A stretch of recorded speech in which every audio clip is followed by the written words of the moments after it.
Right at about 18 months of age, the emotional centers of the brain start to come online. We're not born with emotions. We have to create emotions. We create emotions out of affect. And so to learn emotions, we have to have all these affective experience, and then we have to put words to them and create a database of words to feelings and association. I get a lot more complex than we need to get here. Okay.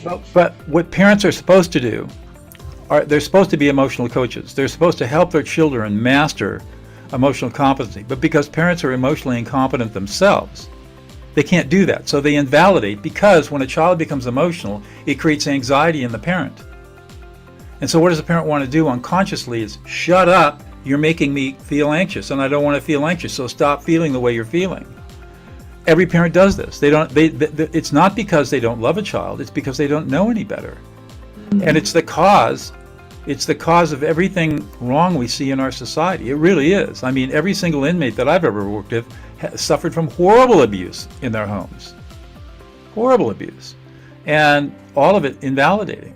There's a study out of San Diego called the ACEs study, Adverse Childhood Experiences study, that correlates emotional abuse of the type that I'm talking about, not the horrible head-banging, child-battering kind of abuse, but just emotional abuse, with comorbid outcomes later in life of cancer, diabetes, chronic obstructive pulmonary disease. I mean, you name the disease, and there's a direct relationship to how much emotional abuse the child got later on. And Kaiser, of course, is interested in this because their model is keeping people out of their hospitals.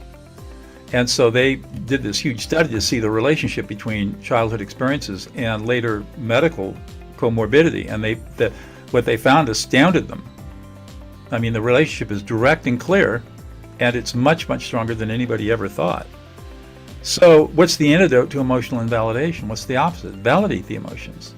So instead of saying toughen up and don't be a sissy and don't be a girly girl, your appropriate emotional coach would say something like, "Oh, Daniel, that you're really hurting, and you're a little scared, and you're frightened, and you're anxious, and you feel a little embarrassed."